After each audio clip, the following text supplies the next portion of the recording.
Merci Christian. Christian a mentionné en passant quelque chose qui nous a tous préoccupés, surtout dans ce berceau de la civilisation occidentale que vous en France, vous connaissez.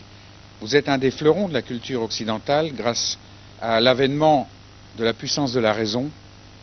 Et cet avènement et sa croissance a amené ce que j'appelle un faux conflit, le conflit entre science et foi.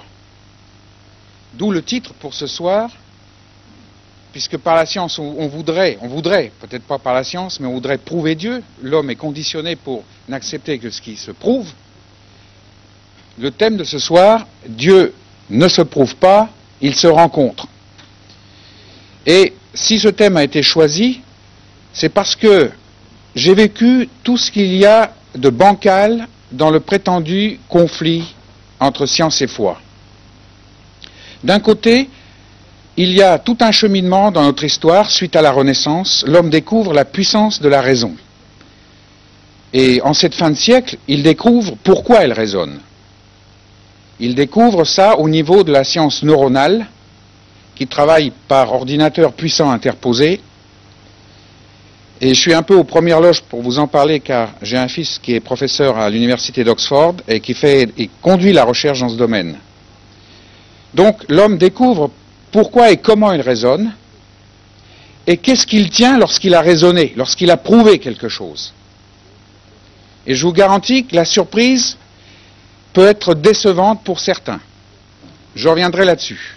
Donc d'un côté, il y a ceux qui enferment toute la notion de la réalité par ce qu'ils prouvent. La preuve la plus élémentaire, c'est celle qui me vient par mes sens. Si je vois de la lumière, et si quelqu'un qui ne me croit pas vient à mes côtés et la voit en même temps, eh bien il dit, moi je la vois comme ça, donc je crois qu'il y a de la lumière ici. Donc ça fait appel au sens pour pousser les sens dans leurs limites, parce que nos sens sont limités. On passe le relais aux instruments qui travaillent beaucoup plus vite, au projet JET, par exemple la fusion thermonucléaire. On a deux ordinateurs qui travaillent en parallèle, parce que s'il y en a un qui lâche, l'autre est là pour relayer. Et ils ont tellement de données à recevoir de la machine qui prépare le plasma à plus de 100 millions de degrés et qui éclate tout d'un coup, il y a la fusion, et toutes sortes de choses se passent dans ce plasma, dans ce milieu à très haute température qui est suspendu dans le vide magnétiquement. Et dans ce plasma, il y a tellement de leçons à recueillir pour la suite, pas la suite dans quelques années, pour la décharge suivante qui va suivre dans quelques secondes. Donc il faut recueillir plus d'1 million de données par seconde. Non seulement les recueillir, il faut les digérer, il faut en tirer des leçons, et il faut envoyer ces leçons pour la décharge suivante qui arrive dans une seconde après. Alors vous voyez que le cerveau est limité là, c'est évident. Le relais est passé à l'ordinateur qui fait tout cela. L'homme plus son ordinateur pense que cette fois-ci, il tient un outil phénoménal qui va pouvoir le faire entrer non seulement dans la profondeur de l'intimité de la matière, non seulement dans l'infini de l'espace, mais surtout en recueillant toutes les informations, en les digérant, pouvoir se faire une idée de ce qu'il voit, qu'il croit toujours être la réalité. Il le croyait jusqu'à il y a 50 ans. Et alors, il explore même son passé, il remonte jusqu'à l'origine, il y a quelques milliards d'années, au moment de la grande explosion qu'il a appelée le Big Bang. Il n'y a pas été, personne n'était là, mais à force de connaître des scénarios mesurables, il déduit ce qui s'est passé avant et ainsi de suite, il remonte dans le temps, par ordinateur bien sûr, et il vous dit ce qui se passe à la première milliardième de milliardième de milliardième de milliardième de seconde. Un 1 avec 43 zéros en dessous. Vous voyez, après, il passe à l'étape suivante qui n'est pas 10 ans ou 20 ans après, qui est un petit milliardième de moins, et ainsi de suite. Et il vous dit ce qui se passe exactement. Vous allez me dire, tout ça c'est de la spéculation. Le grand problème à la fin de ce siècle, c'est qu'est-ce que la réalité? Parce que, je vous fais un peu d'histoire des sciences, c'est essentiel, parce qu'on parle de cet aspect de prouver. l'homme s'est aperçu qu'en augmentant la puissance des machines, ce qu'il voyait de l'univers apparaissait sous une forme de plus en plus différente. J'entre pas dans les détails. Il pensait cerner ce qu'il voyait jusqu'à là, avant que la puissance augmente, comme elle a augmenté maintenant. Il pensait cerner une image cohérente de l'univers, et il avait décrit cette image par ce qu'il a appelé des lois.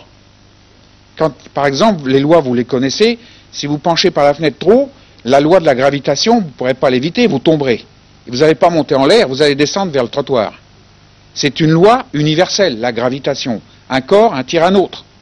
Et ainsi de suite, dans tous les domaines, il a découvert des lois et il pensait que la réalité de l'univers, de lui-même, ça s'obtenait en s'analysant, en allant dans le plus petit détail, et puis à force de voir et de manipuler ce qu'il voyait, et de prédire ce qui allait se passer lorsqu'il avait manipulé, il allait tirer une loi supplémentaire. Son image, l'univers qui était flou au départ, se précisait de plus en plus, et lorsqu'elle devenait assez claire pour lui, il dit, voyez, on n'a pas encore la clarté absolue, mais on est sur le bon chemin, on a une image de l'univers.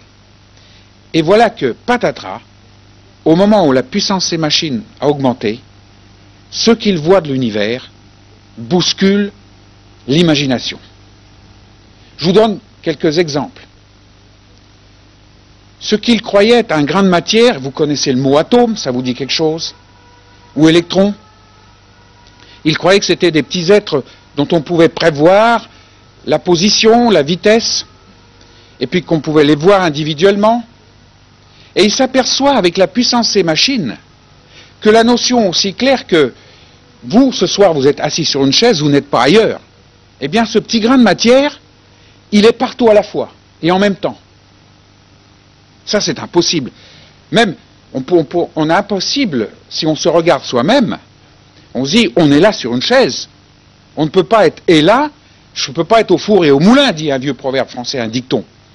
Ça traduit bien le bon sens populaire. Eh bien, si vous pouviez vous voir, si la personne qui vient de dire « je ne peux pas être au four et au moulin » pouvait se voir dans son infiniment petit, avec la puissance actuelle des machines, elle verrait tous les composants, mais elle ne les verrait pas réunis là où il se croyait, au four plutôt qu'au moulin. Il se verrait partout, et au four et au moulin, et à 10 millions d'années-lumière, et en Amérique, et au Japon, et sur la Lune, partout. Il est partout. Alors je ne vous explique pas ça, je sens déjà que je vais donner des migraines si je force un peu trop dans cette direction. Autre chose, je vous observe. Voilà un monsieur qui rit là, vous voyez, au premier rang. Il a peur de la migraine et il dit j'en veux pas. Bon, supposez que je me retourne. Ça fait rien pour l'enregistrement, mais je me retourne quand même. Je me retourne. Eh bien, au moment où je me retourne, tout le monde va dire, lui, il est toujours là. Même quand je ne le vois pas en regardant par là, je ne peux pas dire qu'il n'est pas là. C'est ce qu'on disait jusqu'ici. Mais avec les progrès de cette fin de siècle, je n'ai plus le droit de dire avec sûreté qu'il est là. En d'autres termes, je peux dire que ce monsieur est là tant que je le regarde. Si je le perds de vue, je n'ai plus le droit de dire qu'il est là. Vous allez le dire, mais s'il est là, je vous le voyez. Mais si je vous invitais tous à vous retourner et à ne plus regarder le monsieur qui est là, personne n'aura le droit de dire il est là. On n'en sait rien. Là encore, c'est un tour de vis de plus pour la migraine. Ne le retenez pas, mais c'est vous dire dans quel océan nous sommes entrés en science. Le public n'en sait pas grand-chose. On commence à entendre des conférences. Il y a des livres qui sortent, comme Dieu et la science, de Jean Guiton, et tant d'autres, surtout dans le monde anglo-saxon où je vis, on écrit beaucoup plus sur ce domaine. Mais on entre dans un monde d'images qui ne correspondent plus du tout à ce qu'on a vu. Est-ce que ça veut dire que ce qu'on a vu est faux? Non. Ce n'est valable que macroscopiquement, c'est-à-dire à première approximation. Et si je veux aller dans le fond des choses, je n'ai plus le droit de dire que ce que je voyais jusqu'ici est correct. Voilà où en est la science. Bon, je vous ai parlé de la raison tout à l'heure. On va finir cet aspect preuve. La preuve devient beaucoup plus difficile à établir, puisque tout est partout, tout est dans tout et réciproquement, comme disait un de mes profs de physique. Eh bien, on ne sait plus de quoi on parle. C'est quoi la réalité? C'est la grande question qui hante les physiciens en cette fin de siècle. C'est quoi la réalité? Votre apparence vous donne votre sensation de vous-même. Parce que votre apparence, c'est pas seulement ce que vous voyez de vous-même, c'est ce que vous ressentez. Vous donne confortablement installé sur une chaise ce soir. Mais ce qu'on pense être votre apparence plus approfondie, vue par la puissance des machines, vous rend présent dans tout l'univers. Vous ne le ressentez pas comme ça, parce que votre conscience des choses est aussi limitée. Mais si votre conscience des choses avait la puissance qu'ont les machines pour aller dans la profondeur de votre être, eh bien votre conscience vous donnerait une conscience de présence dans tout l'univers. En fait, il n'y a pas besoin de cette conscience par machine interposée. Cette conscience existe déjà dans des civilisations très vieilles dont on a négligé l'apport dans la richesse de ce qui fait notre globe, les civilisations orientales. Depuis longtemps, elles savent, c'est toute la base du taoïsme, je ne fais pas la publicité du taoïsme, mais il faut encore étudier les choses qui sont historiques. Ils savaient que l'univers est beaucoup plus grand que ce qu'on en fait, que nos apparences ne sont pas notre réalité, et que notre réalité est aussi grande que celui qui est le commencement et l'aboutissement de l'univers. Le Tao, il l'appelait, le Dieu, chaque homme nomme son Dieu. Je reviendrai tout à l'heure sur cet aspect de nommer Dieu. Mais la preuve, si par exemple, quelqu'un, je reviens sur l'exemple tout à l'heure, est derrière la porte, et je lui dis, ici, il y a un livre sur la table. Lui, il est derrière la porte, il dit, je ne te crois pas. Eh bien, viens, je vais te le prouver. Je lui ouvre la porte, il arrive, il voit le livre sur la table, il dit, d'accord, je suis maintenant d'accord avec toi, tu as prouvé que le livre était sur la table. Et le grand malheur, c'est que, parce que ça marche, depuis 3 siècles et demi, depuis l'avènement de la puissance de la raison, surtout grâce aux grands philosophes et scientifiques à la fois, Descartes, et tous ceux qui l'ont suivi, on a progressivement conditionné notre civilisation à s'appuyer sur la preuve. C'est tellement puissant la preuve. La preuve, maintenant on fait des preuves extraordinaires. Je pense à ces cosmonautes, je pense à toute la science de l'espace, et ce que Christian n'a pas dit, c'est que j'ai travaillé au programme Ariane 5 comme consultant en métallurgie spéciale, qui va envoyer une fusée en 97 pour explorer pendant 7 ans certains aspects du proche environnement de notre planète. Eh bien, dans l'espace, ils vous envoient une fusée, c'est calculé, et ils vont prouver que la fusée va atterrir à tel moment, exactement à tel endroit, et d'une façon précise. Ils vont le prouver, les calculs montrent qu'ils ont raison, et puis ils ont prédit donc, et au moment où la fusée atterrit, à l'heure prévue, à l'endroit précis, on a dit, voyez, j'ai prouvé que mon approche était correcte. C'est très puissant comme outil, la preuve. Et finalement, toute notre société, notre culture est basée sur la preuve. Quand, par exemple, un politicien se met dans la tête de proposer une formule nouvelle pour nous sortir de la pagaille dans laquelle nous sommes, on va lui laisser un temps où il va prouver que ça marche. Il va faire des essais, et puis ça marche au début, mais ça ne marche jamais à la fin. C'est ça le malheur avec la politique. Alors, la preuve, outil spécial. Et peut-être qu'au niveau de Dieu, c'était pareil. Le grand drame, c'est que, et j'appelle ça drame, vous verrez pourquoi, c'est que l'homme, pour croire en Dieu, veut se faire prouver que Dieu existe. Et même si l'on prouvait que Dieu existe, est-ce qu'on tiendrait Dieu? Je vais vous montrer que c'est impossible. Et pour ça, je suis obligé de faire une parenthèse sur la façon dont marche notre cerveau. Vous êtes dans cette salle, et vous pourrez la décrire, même on peut prendre une bouteille d'eau, et puis je peux faire lever quelqu'un au hasard, et la personne va me décrire la bouteille d'eau, et les autres vont regarder. Bien sûr, il va y avoir des petites différences de langage, certains ont langage évolué, d'autres moins, mais enfin, il va parler de la forme, il va peut-être venir avec un centimètre, la mesurer, parler des couleurs, etc. Et ainsi, les autres seront d'accord parce qu'ils ont eu la même perception de cet objet qu'on appelle une bouteille. Pourquoi sont-ils d'accord? Eh bien, parce qu'un phénomène s'est passé. Ce que j'ai appelé bouteille a pris la lumière ambiante dans cette salle et en a absorbé une partie, mais en a renvoyé la plus grande partie sur des longueurs d'onde différentes, bleu pour cet aspect-là, rose ici, etc. Et ce rayonnement a été reçu par vos yeux. Ça ne s'est pas arrêté là, ça ne s'est pas arrêté dans la rétine, l'image. Elle a excité une ficelle qu'on appelle le nerf optique, lequel nerf arrive dans une gare de triage qu'on appelle le cortex. L'excitation, c'est un signal, un peu comme une impulsion électrique, qui voyage et qui arrive donc dans cette gare de triage, et immédiatement, ça va très vite, hein, c'est instantané, vous ne voyez même pas le temps que ça se passe. Ça arrive dans toutes sortes d'endroits. Par ailleurs, dans votre mémoire, vous avez appris depuis l'enfance ce que c'est bleu, ce que c'est rose. Le mot bouteille, ça vous dit quelque chose, sauf si vous venez du chinois, on n'avait jamais appris le français, bouteille, ça ne va rien dire. Mais voilà, en mémoire est emmagasiné un vocabulaire. Et alors, lorsque le signal lumineux arrive derrière, il se répand et il allume des... C'est une analogie, hein, il n'y a pas des petites lampes qui s'allument dans la tête.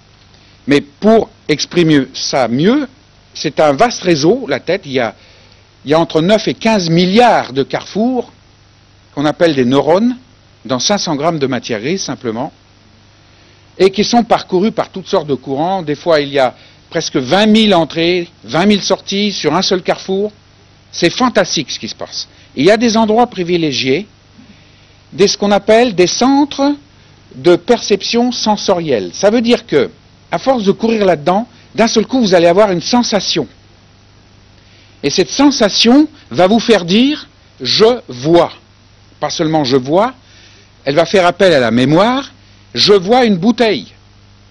Je vois que la bouteille a cette forme. Je vois qu'elle a cette couleur. Et ainsi de suite. Mais tant que ces centres n'ont pas été atteints, vous ne pouvez rien dire. Comme ça se passe très vite, je sais qu'il y en a qui sont un peu plus lents de cerveau, hein, ils ont le cerveau lent, mais ça ne fait rien. C'est qu'il y a des petits retards. La mémoire aussi, des fois, a du mal à s'activer. Plus on vieillit, plus elle répond lentement. Mais toujours est-il que vous êtes capable d'être d'accord avec celui qui décrit la bouteille, tout simplement parce que votre cerveau fonctionne de la même façon, vous éprouvez les mêmes sensations au même endroit du cerveau, vous utilisez le même langage. Et c'est là que jusqu'à l'avènement de la physique nouvelle, la nouvelle physique, et de tout ce qui s'ensuit, c'est là que l'on disait « Ah, puisque tout le monde a vu la même chose et le décrit de la même façon, ça c'est réel ». Eh bien, la nouvelle physique vous dit « Ça c'est pas réel, c'est une apparence qui n'est même pas objective ». Le fait que tout le monde dise la même chose prouve que notre cerveau fonctionne de la même façon et que quand on décrit la bouteille, alors là c'est un petit, jusqu'ici vous m'avez suivi, là ça va être un petit peu plus difficile, quand on décrit ce qu'on a appelé la bouteille, alors c'est la science neuronale qui prend la parole, je ne décris pas une bouteille, je décris toutes mes perceptions sensorielles. À chaque fois qu'une lampe s'allume, ça me donne une sensation, et mon langage décrit ma sensation.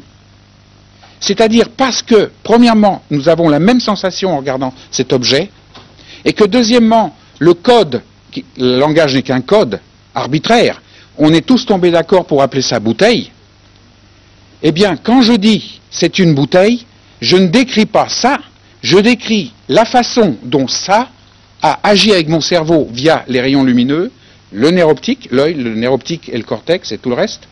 Je décris ce que je ressens dans ma tête. C'est tout. Et la science physique va encore plus loin, elle dit en fait, ça je ne sais pas ce que c'est. Quand j'ai dit c'est une bouteille, je n'ai décrit que ce que mon cerveau ressent. Dans la salle, tout le monde a ressenti la même chose, tout le monde a décrit ça une bouteille, c'est pas pour cela que c'est une réalité objective, c'est une réalité subjective, collective. Notre subjectif a réagi de la même façon, c'est tout. C'est tout ce que l'on peut dire. Ça veut dire que, j'ai utilisé hier à la fac un exemple, le vent. C'est ça le meilleur exemple. Notre cerveau, c'est un peu comme un arbre soumis au vent. Le vent souffle. S'il n'y a rien pour dire qu'il y a du vent, personne n'en saura rien. Mais parce que les feuilles commencent à bouger, et si je regarde au ciel, et s'il y a des nuages, je vois des nuages passer, et que la poussière est soulevée, je dis, le vent est là. Mais je ne peux pas dire que le vent, ce sont des feuilles qui bougent. Je ne peux pas dire que le vent, c'est de la poussière soulevée. Tout ce que je peux dire, c'est que le vent invisible en lui-même se manifeste par quelque chose qui lui est visible. Mouvement des feuilles, poussière soulevée, etc. Vous voyez, c'est cette décantation.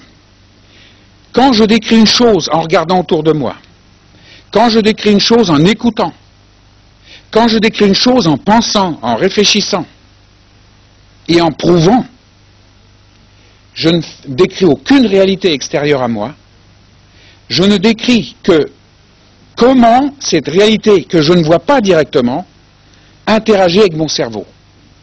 Si par un moyen chirurgical très subtil, je vous coupe de toutes vos sensations, perceptions sensorielles, vous ne sentiriez plus rien. Vous seriez incapable de décrire cela, vous ne le verrez pas, vous ne réfléchirez pas, vous serez, comme on dit, un légume, dans le cas très grave de maladie mentale. Eh bien, aujourd'hui on dit, avant on pensait que si ça arrivait à tout le monde dans cette salle, on dirait, il y a quand même une bouteille qui est là, même si on est tous coupés d'elle. Maintenant on n'a plus le droit de le dire. Tout ce qu'on dit aujourd'hui, on ne parle d'une bouteille que parce qu'on la ressent comme telle. Mais je ne sais pas ce que c'est. Quand je décris une bouteille, c'est grâce à mes sens. Et je décris mes sens et non pas la bouteille. C'est un saut très difficile à faire à votre niveau, mais ça bouleverse la science actuelle. Alors la preuve, c'est quoi une preuve? Une preuve, c'est d'une part, regarder quelque chose, je voudrais que Dieu soit prouvé. Je me fais une idée de Dieu, parce que, vous voyez, on a commencé la conférence ce soir en parlant de Dieu. Je suis sûr, et ce serait intéressant de faire, comme sondage, si je demandais à chacune des personnes présentes dans cette salle, quand j'ai prononcé le mot Dieu, qu'est-ce que cela évoquait pour vous? Vous seriez surpris de la variété des réponses. Que ce soit un croyant ou un incroyant. L'incroyant va dire « je ne crois pas en Dieu » parce qu'il a en lui un arrière-plan où il ne peut pas accepter quoi? Dieu? Pas du tout. Une image de Dieu. Car finalement, à chaque fois qu'il réfléchit, l'incroyant, ou même le croyant, ce qu'il met en route, c'est une fois de plus son cerveau. Il éprouve des sensations.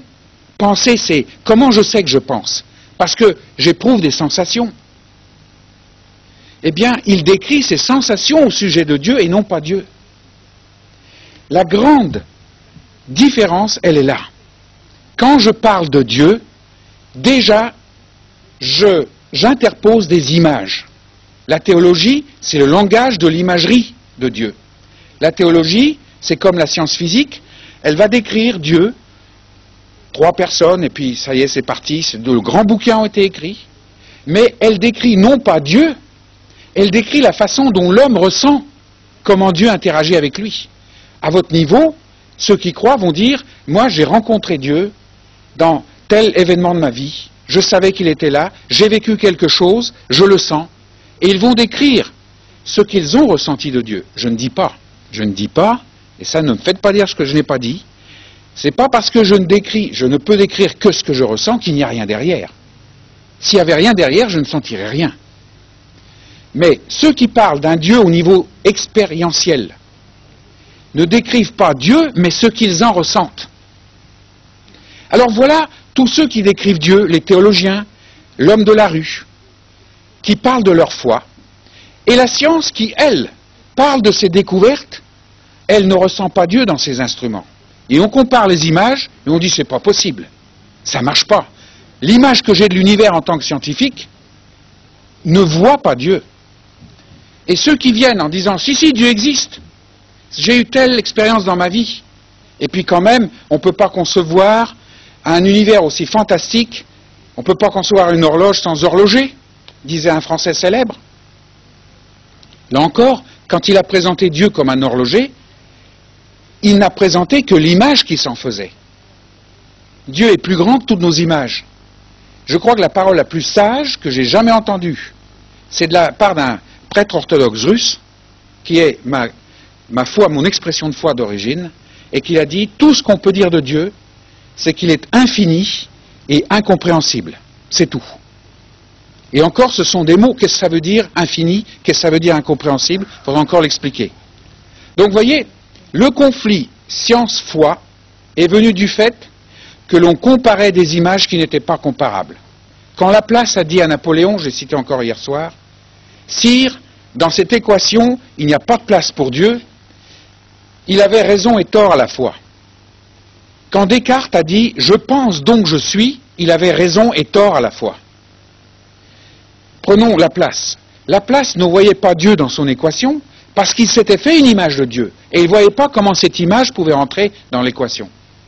Quand Descartes a dit « Je pense, donc je suis », il a eu une notion de son existence, il avait raison de le dire, parce que la notion, sa sensation d'exister lui venait par son cerveau, la pensée, mais il a eu tort en disant que la réalité se limite à ce à quoi je suis capable de penser.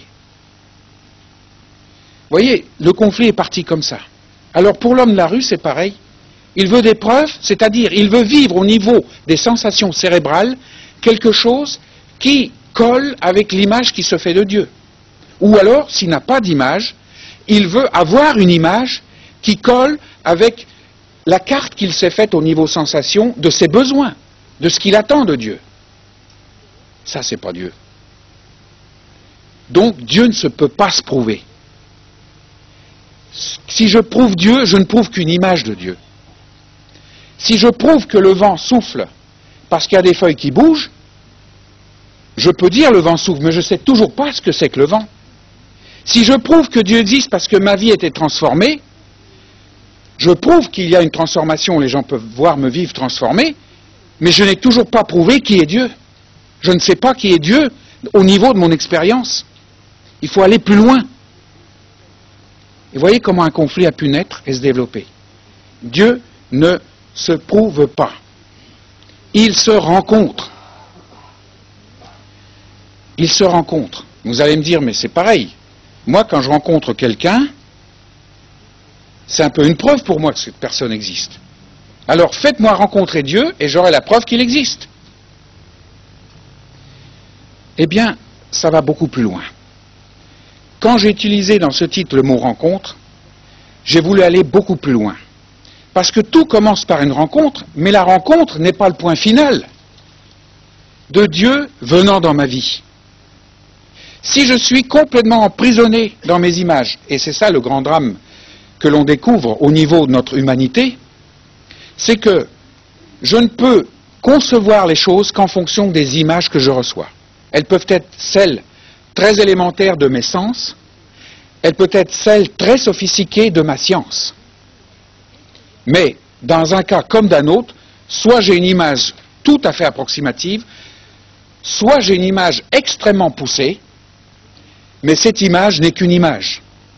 La science ne me donne accès en aucune façon à la réalité. Pas plus que ma façon de vivre, ce que j'ai vécu de Dieu, ma religion ne me donne aucun accès à la réalité de Dieu. Il faut aller plus loin. Ensuite, je reviendrai à ma science ou à ma religion, et là, ça aura un sens. Mais pas en sens inverse. C'est pas Einstein qui disait qu'on ne peut pas remonter de l'expérience à la vue d'ensemble. C'est impossible. J'aurais aimé qu'il l'ait dit, s'il avait pu exister au temps de Descartes, on ne serait pas fourvoyé comme on a fait. Et quand je dis fourvoyé, je soulève un problème d'éthique, de civilisation très grave. À force de mettre la raison sur un piédestal, on a moulé une société qui ne croit que ce qu'elle voit. Et là, l'être humain est sérieusement aliéné. Il est moins que rien. Il s'est réduit à simplement un fonctionnement de cerveau. Il s'est réduit sa connaissance du monde et de lui-même au niveau de ce qu'il perçoit. Et il dit, tant que je ne perçois pas, je n'accepte pas. Ça n'existe pas pour moi. Ça fait des êtres aliénés. Parce que la Bible nous dit que ce que nous sommes est bien plus grand. Ce que nous sommes est bien plus grand. N'ai-je pas touché un peu là-dessus au début? Déjà au niveau de la physique, quand je vous ai dit que si nous pouvions nous voir dans notre infiniment petit, nous nous verrions partout dans l'univers. Mais pas avec certitude. Je ne suis pas avec certitude au four et au moulin. Il n'y a qu'une probabilité que je sois au four, qu'une probabilité que je sois au moulin, qu'une probabilité que je sois à 3 années-lumière, ou ici. Donc, Si nous sommes ici ce soir, nous ne sommes que probablement ici ce soir. C'est un peu ça l'aspect un peu rigolo de l'affaire. Nous ne sommes que probablement ici. En fait, si nous voulions savoir où nous étions, il faudrait faire tous les endroits possibles dans l'univers, et c'est l'ensemble de l'univers notre présence totale. L'homme est bien plus grand que ce qu'on en voit.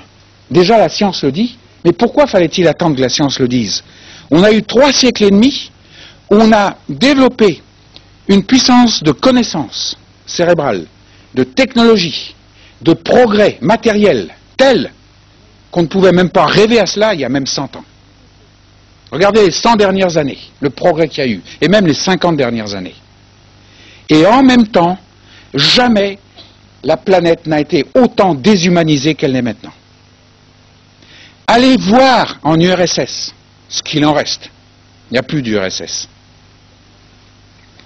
Le pays d'où je viens. Après 70 ans de matérialisme scientifique, où on a sans cesse réduit l'homme, la vérité, à simplement ce que la science explique, vous avez affaire à des gens complètement, en apparence, déshumanisés. Ils n'ont plus goût à rien, ils ne veulent plus travailler, ce sont des épaves. Et nous, ce qui nous a, on a des épaves, par des courts-circuits comme la violence, la drogue et tant d'autres. Et même, sans aller jusqu'à là, partout, on voit de plus en plus une civilisation qui se désagrège, parce que la raison seule ne peut pas tenir les choses ensemble. Et quand les problèmes qui sont amenés par la raison sont examinés, l'homme les examine avec sa raison. Ça veut dire que pour corriger les erreurs de sa raison, il utilise encore plus de raison. Et c'est un cercle vicieux dans lequel il descend en spirale. La Bible nous présente l'homme comme beaucoup plus grand que toutes les apparences. Il a été fait à l'image de Dieu, nous dit-elle, depuis le début. Un Dieu infini ne peut pas se projeter dans une image finie. L'image de quelque chose d'infini est forcément infinie. Infini dans le sens de je ne peux pas la mesurer. C'est ça notre réalité. Et à un autre endroit, la Bible nous dit qu'en fait, la réalité restera toujours invisible. Elle ne dépendra ni du temps, ni de l'espace, elle sera éternelle. Ce sont que les apparences qui sont visibles, mais celles-là, elles sont passagères. Elles vont, elles viennent, elles disparaissent comme la fumée. Notre apparence, ce que nous voyons nous-mêmes, ce que nous sentons nous-mêmes, ça ne fait que passer. Notre réalité, elle, est éternelle. Mais comme ça, simplement pour rester éternelle? Non. Dieu avait un dessein. Il avait un dessein, c'est de nous amener à une union totale à lui qui est la perfection. Et c'est pas quelque part après, dans la nuit des temps, dans l'avenir, c'est dès maintenant. Dans son histoire, l'homme est sans cesse interpellé par cette force de rappel. Car si Dieu crée et forme l'homme, s'il le fait, c'est pour qu'un jour, tout cela revienne à lui dans la perfection. Tout est en devenir. On a cru que, une fois que l'univers matériel était apparu, ça y est, c'était la fin des choses, il n'y avait plus que des petites transformations à droite à gauche. Et nous, quand nous apparaissons sur Terre, nous nous disons, voilà, maintenant j'ai atteint l'âge adulte, j'ai fini ma croissance, je commence à vieillir, il faut que je réalise mes ambitions, etc. Et puis on n'ose pas regarder ce qui attend, l'issue qui attend toute chose, c'est-à-dire le trou noir. Alors, de ce fait-là, on essaye de vivre au maximum ce que l'on vit en y pensant au moins possible. Le moins possible à ce qu'on pense être notre point final. En fait, ce n'est pas notre point final. Quand Dieu crée l'homme, il le crée pour, lorsqu'on passe au travers de la tombe, et même avant, on commence à entrer dans la, si vous voulez, la dernière étape de son projet. Ce que nous sommes n'est qu'un avant-projet, ce que nous voyons nous-mêmes. Et un avant-projet, il est habité par un vide énorme. Si peut-être il y a des personnes ce soir ici, c'est parce qu'elles ont été conduites précisément par cette force de rappel qui vient de leur vide, et qu'ils disent, bah on parle de Dieu ce soir, qu'est-ce qu'il va nous dire de plus? En fait, la Bible nous dit, Dieu, ce n'est pas en écoutant tellement au dehors, ça peut être un catalyseur, quelque chose qui va allumer une réaction. Elle nous dit, puisque l'homme est fait à l'image de Dieu, pour que l'image retourne à l'original, l'homme a été fait, et c'est vrai pour chacun de nous ici ce soir, et pour toute l'humanité passée, présente et future, la façon dont Dieu a fait l'homme c'est de mettre en lui tous les éléments pour qu'il, finalement, entre dans la phase finale de sa création. Physiquement, il restera le même au niveau des apparences, mais il sera en Dieu. C'est pas qu'il va découvrir Dieu comme une image supplémentaire. Il va être dans une vie totale en lui, il est aussi infini, et au niveau de sa conscience, de sa tête, de ses émotions, il va effectivement vivre quelque chose. Mais il saura que Dieu ne se limite pas à ce qu'il ressent de lui. Dieu est bien plus grand. Mais il a déjà mis toutes les semences de cela en lui, tous les éléments. Et ce n'est pas pour rien que Jésus-Christ nous rappelle l'image du grain de blé. Le grain de blé ne doit pas rester sur une table parce qu'il ne se passera rien. Mais si je fais que la terre s'entrouvre et qu'il reçoive ce grain de blé, je referme la terre, il ne va pas disparaître et anéanti. Il va se transformer. Il va se transformer, une tige va sortir et celle-là va porter 20, 30, 40 grains de blé. Le grain de blé aura réalisé son plein potentiel. Ses fascinantes capacités sont réalisées grâce à la descente en terre, où quelque chose se brise et se transforme dans une autre structure. Mais cela n'est possible que parce que, si on regarde au niveau de la génétique végétale, si on regarde le grain de blé dans le détail, déjà tous les éléments d'une future tige sont dans le grain de blé. Ils ne peuvent pas démarrer eux-mêmes comme ça. Il faut que ce grain soit dans les conditions pour que ça démarre. Et ces conditions, c'est d'être sous terre. Pourquoi Jésus utilise cette image? Parce que c'est notre condition. Je ne dis pas qu'il faut descendre sous terre dans un cercueil, c'est pas ça qu'il a voulu dire. Ça arrivera au corps. Le corps aussi sera transformé dans une autre réalité par cette descente dans le cercueil. Mais en attendant, il y a une autre transformation qui s'opère. Laquelle? Le grain de blé est limité lorsqu'il est sur la table. Il est très limité. Il ne peut pas de lui-même se développer. Mais il faut que quelqu'un le mette dans cette terre qui va s'entrouvrir, le recevoir, et ensuite il va se développer. Et il ne se développera que parce qu'il a tous les messages en lui de ce développement. C'est tout prêt. Tous les premiers éléments sont là. Eh bien, l'homme, c'est pareil. L'homme n'atteindra son potentiel, son parachèvement, que lorsque s'il y a quelque chose qui se brise, comme dans un grain, sa structure se brise. C'est quoi? Nous avons vu que l'homme est dans une prison absolument effarante. Et c'est un peu l'effroi de la science actuelle. Fascinant, mais effarant en même temps.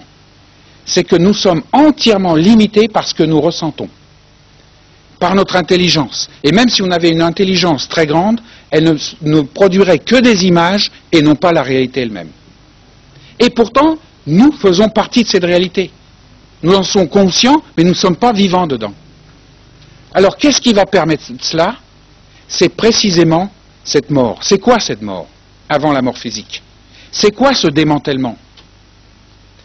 C'est, d'un seul coup, une réalisation que je ne voyais pas. Avant, je croyais voir, mais je ne vois pas. Je ne vois pas Dieu parce que je ne peux pas le voir, d'une part, et surtout, je croyais que la réalité, c'est ce que je voyais, ce que je comprenais. Je croyais que ma vie, c'est ce que j'en faisais. Et puis que ces histoires de Dieu, finalement, c'est une espèce de chose qu'on essaye de coller dans mon existence, dont je pourrais parfaitement me passer.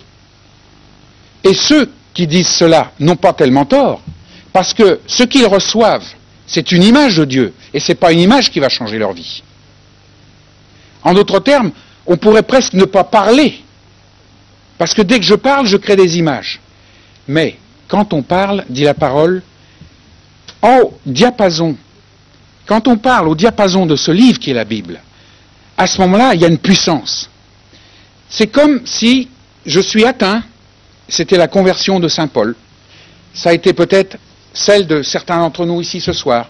Il se passe une chose, d'un seul coup, je vois les choses différemment. Je suis terrassé par une sensation d'impuissance, j'ai l'impression d'avoir raté tout.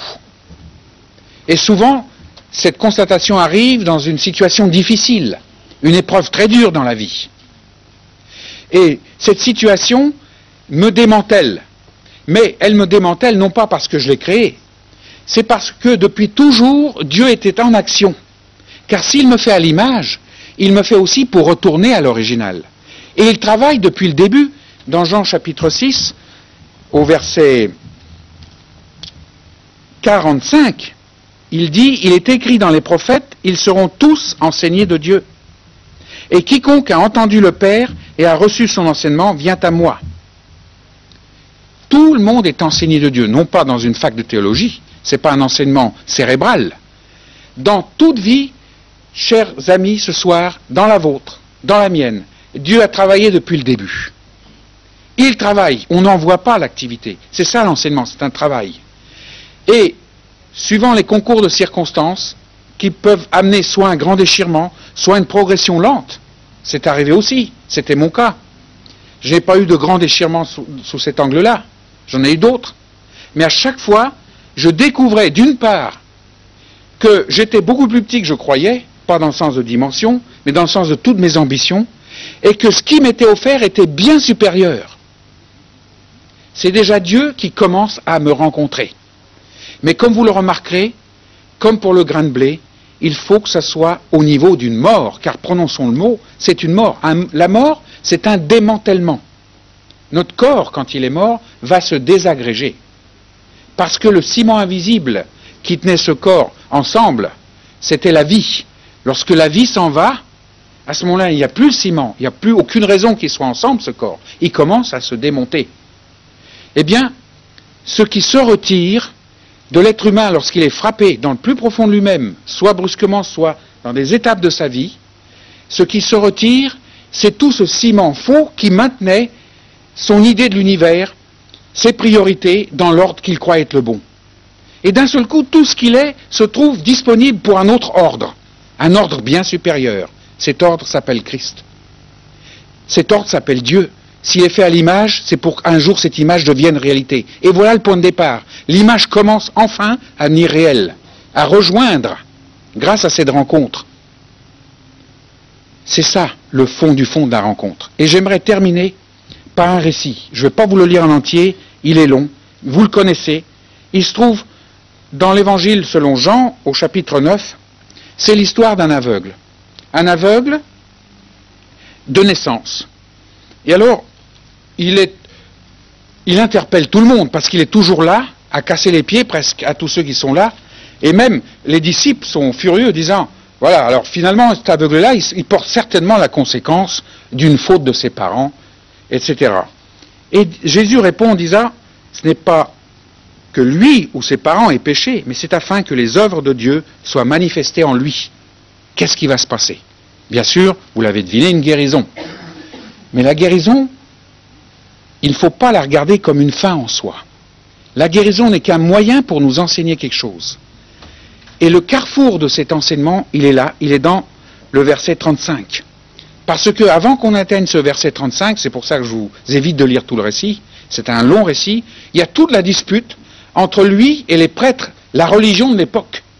La religion de l'époque qui aussi se faisait une image du Messie et qui, un peu comme les scientifiques de tous les temps, disaient mais ça ne colle pas avec ce que nous en attendons. Peut-être dans votre vie, vous avez vécu une recherche de Dieu et puis vous avez cru trouver dans telle religion, dans telle pratique, et puis finalement, au bout d'un certain temps, vous en partiez. C'était pas ça. Ça ne correspondait pas à ce que vous en attendiez. Et ce qu'on vous avait servi était une image. Il faut beaucoup plus. Alors lui, il s'explique avec les gens qui produisaient des images de Dieu à l'époque, la religion de l'époque. Et il dit, vous avez beau me dire, c'est pas Jésus, c'est pas le Messie, je veux dire, c'est pas ci, c'est pas ça. Moi, je sais une chose, c'est qu'avant j'étais aveugle et maintenant je vois. Et puis, finalement, il le pousse dans ses retranchements. Et lui, il leur dit carrément, jamais on n'aura entendu dire que quelqu'un ait ouvert les yeux d'un aveugle-né. Si cet homme ne venait pas de Dieu, il ne pourrait rien faire. Alors là, c'est la crise. Tu es né dans le péché et tu nous enseignes? Allez, dehors! Et il est chassé. Et Jésus l'apprend. Et nous arrivons, à mon avis, à ce qui est le centre du récit, qui n'est pas tellement le fait qu'il ait perdu sa cécité, car maintenant il voyait, c'est les paroles qui vont être prononcées. Écoutez seulement. Jésus apprit, c'est le verset 35 à 38. Jésus apprit qu'il l'avait chassé. Et l'ayant rencontré, il lui dit, « Crois-tu au Fils de Dieu ?» L'aveugle répondit, enfin l'ancien aveugle, « Et qui est-il, Seigneur, afin que je croie en lui ?» « Tu l'as vu, lui dit Jésus, et c'est celui qui te parle, et c'est lui. » Et il dit, « Je crois, Seigneur. » Il se prosterna devant lui. Il y a 3 étapes. Au départ, il ne voyait rien. Il avait vaguement entendu parler d'un Jésus, comme peut-être beaucoup d'entre nous ce soir qui viennent de nouveau entendre parler de Dieu. Cette fois-ci, c'est les hommes d'affaires du plein évangile, dont la commission est d'en parler. Et puis tout, comme les aveugles, nous venons, non pas parce que nous sommes aveugles physiquement, mais parce qu'on n'a pas vu Jésus. On ne sait pas ce que c'est. On n'a rien vu de la réalité. On est barré par nos idées de la réalité. C'est ça le véritable aveuglement, au-delà de la cécité physique. Nous voilà dans cet aveuglement. Deuxième étape, sa cécité tombe. Il ne sait pas qui l'a fait. Et puis, il voit, mais il n'a toujours pas rencontré Jésus. Et vous remarquerez que lorsque ça se produit, la Bible ne dit pas qu'il court à la rencontre de Jésus. La Bible dit c'est Jésus qui vient à sa rencontre, et le rencontre. C'est pour ça, ce n'est pas l'homme qui rencontre Dieu, il ne peut rencontrer que des images de Dieu, l'homme. Si ce soir nous partions en disant « Oh, ce qu'il a dit de Dieu, c'est tellement magnifique », vous sortiriez avec une image de plus. Et vous auriez cherché une rencontre, et vous auriez débouché avec une image supplémentaire de Dieu. Mais ce qui se passe ce soir, c'est que Dieu veut nous rencontrer. Et ça, c'est différent. Et qu'est-ce qui va se passer? Il lui dit, crois-tu au Fils de Dieu? Ça veut dire que tant qu'il n'avait pas rencontré, se laisser rencontrer par Jésus, il ne pouvait pas croire. Se produit l'échange auquel on s'attend, tu le vois devant toi et il croit. C'est exactement ce qui se passe dans notre vie. Deuxième étape, notre vue s'ouvre. Mais ce n'est pas pour cela qu'on voit le Jésus. C'est quoi notre vue qui s'ouvre sans qu'on voit Jésus? Eh bien, vous savez, j'ai rencontré des gens qui ont vécu des secousses terribles dans leur vie. J'ai rencontré, peut-être pas encore physiquement, mais je sais, par des amis qui les ont rencontrés, que des millions de soviétiques ont vécu des épreuves terribles sous cette oppression dont on n'avait pas idée de la tyrannie. Et quelque chose s'est passé. C'est comme s'ils étaient dépouillés. Les gens qui sont passés par le laminoir de l'épreuve sont des gens, en général, très doux. Il y a les rebelles, je reconnais. C'est une réaction humaine. Une amertume terrible. Mais en général, ce sont des gens tout radoucis. Et si vous allez dans le plus profond d'eux-mêmes, si vous leur causez, ces gens-là, je dis bien ceux qui ne sont pas rebellés, ces gens-là vous diront, je sais qu'il y a quelque chose de supérieur. Tellement de mes priorités se sont écroulées dans ces épreuves, et peut-être il y en a de cela ce soir ici.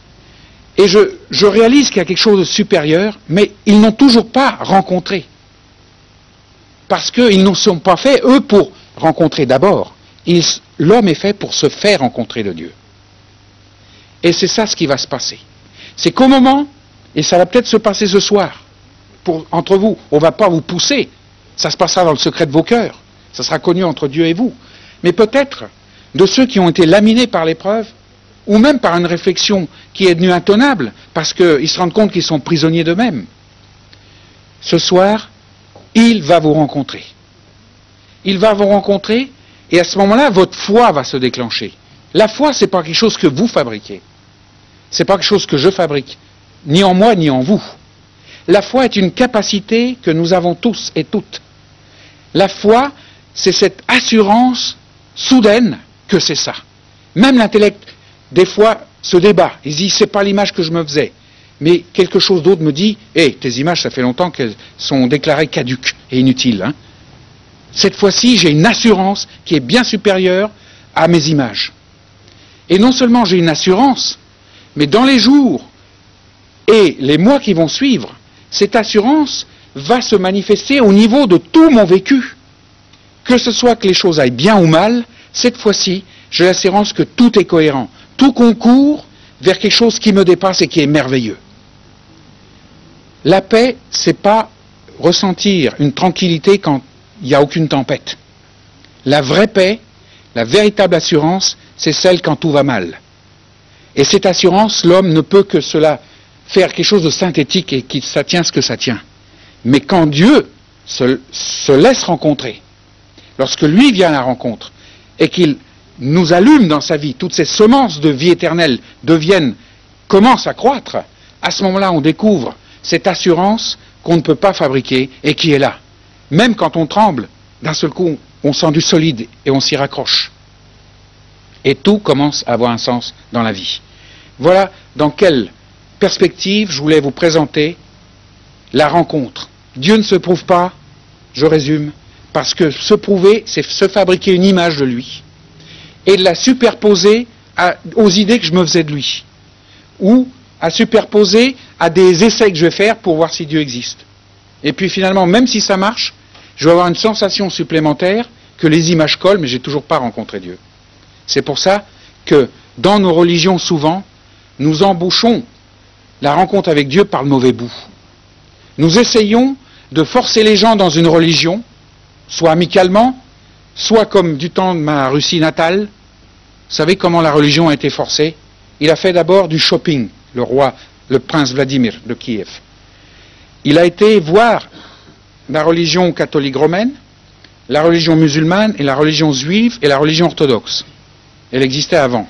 Elle est partie dans ce qui est la Yougoslavie maintenant, malheureusement. Et il a dit, parce qu'il a réalisé qu'une religion, c'était un peu un ciment qui tenait une nation ensemble. Il a choisi la religion orthodoxe. Et il a converti des centaines de milliers de gens par chef interposé. Et c'était une conversion brutale, car celui qui ne se convertissait pas était empalé vivant sur un pieu. Voilà, ça s'appelle la religion à la force. Oui, ça vous donne une idée de l'âme russe. Bon, enfin ça fait rien. C'est comme ça. C'est une malheureuse bavure de notre histoire. Maintenant, il y a des formes plus subtiles. Il y a une manipulation des consciences des gens, des émotions. On essaye de pousser en créant une émotion. Quelqu'un peut être d'un seul coup convaincu que quelque chose ne va pas dans sa vie, il pleure. Alors, la personne qui veut l'amener à Christ le voit et puis dit, lui souffle, vas-y, c'est le moment, convertis-toi. Et si ce n'est pas le moment? Si la personne a un autre cheminement à faire, ça peut être le moment comme ça peut ne pas l'être. Eh bien, quand Dieu nous rencontre, c'est authentique, ça démarre. On a une assurance. Et c'est un peu les hommes d'affaires du plein évangile, il l'a dit tout à l'heure, Christian, font paraître des témoins. Demain après-midi, il y en aura, je pense, des témoins. À moins que tu me laisses toute la parole, mais il vaut mieux qu'il y ait des témoins qui vont dire ce qui s'est passé dans leur vie. Vous allez entendre des choses. Vous allez vous dire, ah, c'est fantastique. Mais prenez-le, comme on dit en anglais, avec une pincée de sel. C'est-à-dire, il ne vous décrit que ce qu'il a vécu, et dites-vous bien que Dieu est bien plus grand que ce qu'il en dira. Tout ce que je vous ai dit sur Dieu, c'est qu'un discours, mais c'est beaucoup plus grand, Dieu. Mais il attend souvent qu'on parle, parce que lui prend ses paroles, les met dans sa puissance, et vous interpelle. Et je suis sûr que ce soir, certains sont interpellés. Non pas parce que ce que j'ai dit, mais parce qu'ils ont vécu ce brisement sans le réaliser. Un brisement brutal, très fort, ou un brisement subtil. Et ils sont arrivés comme à un carrefour ce soir. Ils sont arrivés à ce moment où leur cécité est tombée et celui qui vient à leur rencontre est déjà là. Il se tient à la porte et il frappe. Et comme dit la parole, si quelqu'un entend ma voix et m'ouvre la porte, j'entrerai chez lui, je souperai avec lui et lui avec moi. Chose curieuse, la Bible ne parle pas du détail du souper. D'un seul coup, il entre et la table est prête, tout est garni. On ne dit pas qui a fait les courses, on ne dit pas qui a fait la cuisine, qui a fait le service, c'est déjà tout prêt. Chers amis, je rejoins ce que j'ai dit au début. Ce repas prêt, c'est tous les commencements de Dieu dans tout être humain. C'est un festin préparé. Jusqu'ici, vous ne l'avez pas vu, vous ne pouviez pas le voir. Et d'un seul coup, passe la lumière de Dieu dans son esprit, et vous voyez, vous ne le voyez pas avec des yeux, vous ne pouvez même pas réfléchir dessus, mais vous êtes saisi par le glorieux avenir qui est devant vous. C'est déjà là. Ça vous prend, mais peut-être dans une émotion très forte, comme sans émotion, peu importe. C'est pas ça qui compte. Le repas est prêt. C'est-à-dire que dans cette comme union, c'est ça un repas, je partage à la même table, je transfère dans les aliments qui sont sur la table la même énergie. Et si je mange avec vous et vous avec moi, eh bien nous puisons dans les mêmes aliments et nous sommes déjà comme unis par cette énergie dont nous avons partagé tous les aspects. C'est ça le sens rituel, mystique, profond de la nourriture. Eh bien, c'est ce qu'il annonce. C'est ce que ce repas signifie. Tous les éléments, la table est dressée dans votre vie. Non, vous n'êtes pas ce que vous aviez peut-être pensé être, une ordure, une épave. Vous n'êtes pas non plus la grande personne que vous pensiez être. Vous ne pouvez être que ce que vous voyez de vous-même, mais en fait, ce n'est pas ce que vous êtes, ça. C'est votre apparence. Votre réalité est faite pour Dieu. Il vous a fait pour lui. Et non seulement il vous a fait pour lui, il ne vous a pas lâché au hasard. Il a mis en vous tous les éléments de cette rencontre, comme dans le grain de blé. Encore faut-il qu'arrive ce brisement. C'est ça tout le sens de l'œuvre de la croix du Calvaire. C'est un brisement physique dont l'histoire témoigne, mais ça c'est l'apparence des choses. La réalité derrière, c'est un brisement qui a existé depuis toujours. La Bible nous parle bien de l'agneau immolé dès avant la fondation du monde. La réalité, on ne peut pas la voir avec nos yeux. Si on se limite à ce que la science nous dise que nous sommes, simplement des êtres sensoriels, je ne dis pas sensuels, je dis sensoriels, c'est-à-dire qui perçoivent sensoriellement et qui réfléchissent, si ce n'était que ça notre réalité, ce serait la pire des misères. Mais nous sommes beaucoup plus grands que cela. Et l'appel ce soir, c'est pour entrer vivant dans cette grandeur que nous sommes, qui est la dimension de Dieu. Voilà notre dimension réelle. Elle ne se laisse entrer que dans ce brisement, et ce brisement, c'est la rencontre. Car, en fait, Dieu ne nous rencontre qu'à un seul niveau, au niveau de la croix. Même le Jésus de la Palestine, ce Jésus qu'avait vu l'aveugle, guéri de sa cécité, n'était pas encore la réalité de Jésus. Les disciples l'avaient vu aussi. Et il leur dit, vous me voyez, mais vous me verrez. Car voir Jésus, ce n'est plus avec nos yeux. C'est au niveau d'une union totale avec lui. Et là, ça change toute la vie. Voilà le message qui se tient derrière cette remarquable invitation à se laisser rencontrer par lui. Merci de votre attention. Les questions. Et... Oui, qu'est-ce que tu en penses? Oui, il y a peut-être des points clairs. Donc, je crois que c'est terminé un peu fort, mais ce serait bon que vous puissiez, comme je disais au tout début, poser des questions à Serge pendant que nous l'avons sous la main. Oui, devant. Voilà. Pardon, je te laisse la place. On rejoint donc en fait la théorie du monde vibratoire de Lakowski et de tous les autres. La théorie du monde, on rejoint, je répète pour ceux qui ne peuvent pas entendre dans le fond de la salle, l'intervenant ici au premier rang signale que ce qui est dit rejoint la théorie vibratoire de Lakowski. La théorie vibratoire de Lakowski, personnellement, je ne la connais pas, mais je ne vous demande pas de développer cette théorie, mais... En deux mots, en fait. Que toute cellule est donc formée d'atomes. Les atomes, en fait, ce sont quoi? Je ne vais pas rentrer dans le détail. Ce sont en fait des charges électriques, neutres ou positives ou négatives. Les charges d'électricité, c'est quoi? Ce sont des forces qui, en fait, n'existent pas. Donc, en fait, tout est en vibratoire, tout est agissant par interaction. Il est évident que, comme vous le disiez tout à l'heure, ça nous explique pourquoi on ne peut pas dire que telle chose est là plus qu'ailleurs. Voilà. Alors, il expose une théorie qui fait que tout est à base de vibration. Le mot vibration va traduire une fois de plus ce que nous ressentons. Donc, même quand nous raffinons, quand nous changeons, quand nous tournons la page de la science mécaniste cartésienne et que nous débouchons dans cette vue qui rejoint beaucoup des cultures orientales, une vue plus religieuse, plus philosophique, par exemple dans le taoïsme, etc. Il y a une grande convergence en ce moment dont le Nouvel Âge le New Age essaye de s'emparer, mais cette convergence existait sans qu'il y ait le New Age.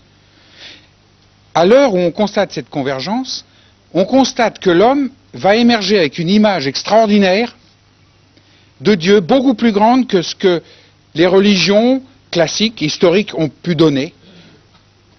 Mais ça ne sera qu'une image.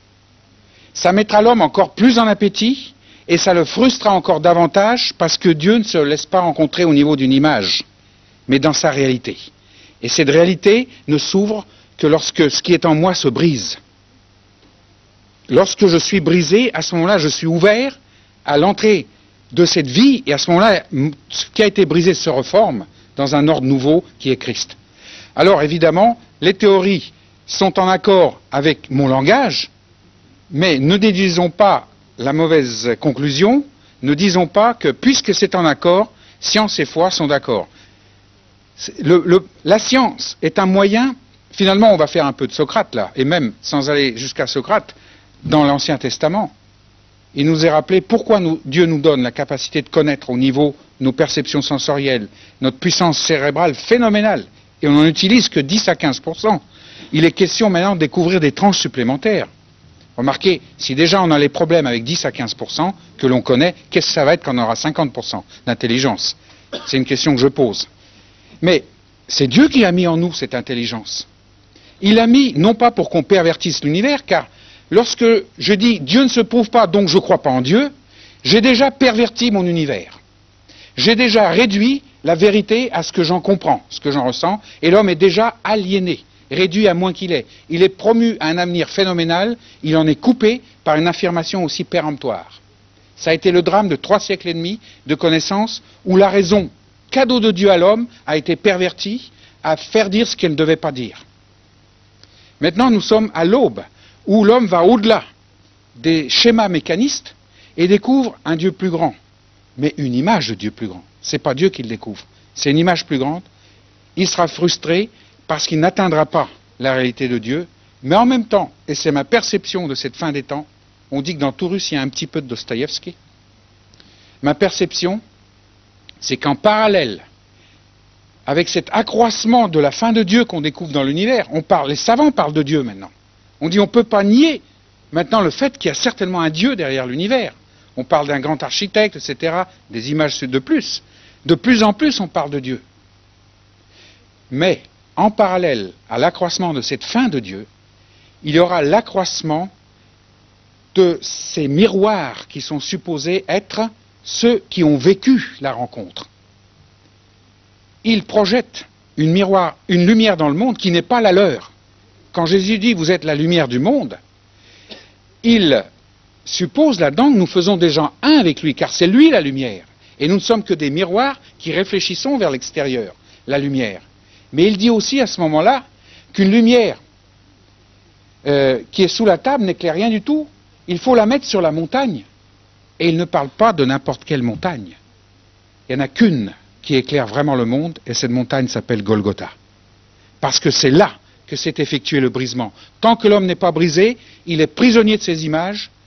La plus grande image de Dieu qu'on ait pu faire, elle est devant nous, elle est au tournant du siècle. Celle-là aussi, il faudra qu'elle se brise. Et qu'elle soit remplacée par une vie authentique en Dieu. À ce moment-là, l'homme fera encore des images, car il va parler de ce qu'il a vécu. Les témoignages qu'on aurait pu entendre ce soir nous auront parlé de ce qu'ils ont vécu dans cette rencontre. Mais le langage ne va délivrer que des images. Ça ne traduit en rien. Personne ne peut décrire ce qu'il a vécu en fait. Il ne peut décrire que ses sensations. Personne ne peut décrire le vent. Il ne peut décrire que la façon dont le vent se manifeste. Le vent de l'esprit, lorsqu'il souffle, on ne peut pas le connaître, mais on peut décrire ce que ça fait dans notre vie. C'est tout le temps le même refrain, si j'ose dire. Alors, dans cette montée de la fin de Dieu dans le monde, il y aura une multiplication, une église, corps de Christ, pas dénominationnel. On verra des barrières tomber. Je le vois au niveau de la jeune génération. Tout à l'heure, Christian nous a rappelé que ça fait 25 ans, je parcours la planète au niveau des conférences, etc. Je dis que les moins de 25 ans ont déjà un sens de l'abolition des barrières que vous ne pouvez pas imaginer. C'en est fini de l'église de papa, de l'armée de papa, du pays de papa, etc. Il y a une internationalisation de la jeunesse. Mais ce n'est que le travail préparatoire. Parce qu'au moment où le vent de l'esprit va souffler là-dessus et montrer la montagne, la seule d'où sort la lumière, Golgotha, là où Dieu a rencontré l'homme vraiment, alors à ce moment-là, déjà un tas de barrières seront tombées et on va voir s'enflammer une jeune génération au niveau de la découverte de la vie de Dieu en Christ sur une échelle telle que non seulement ça va nous surprendre, mais ça va secouer nous les vieux là-dedans. On va être interpellés et on va être amenés au seul endroit où nos images de Dieu et toute notre vie religieuse telle qu'on s'était construite va être brisée et reconstituée dans un ordre nouveau. Un ordre qui renverra une telle lumière dans le monde qu'en parallèle avec la fin de Dieu, il y aura la réponse à la fin de Dieu, mais sur une échelle comme on n'a jamais connue. Voilà ma perception de cette fin de siècle. Une autre question là?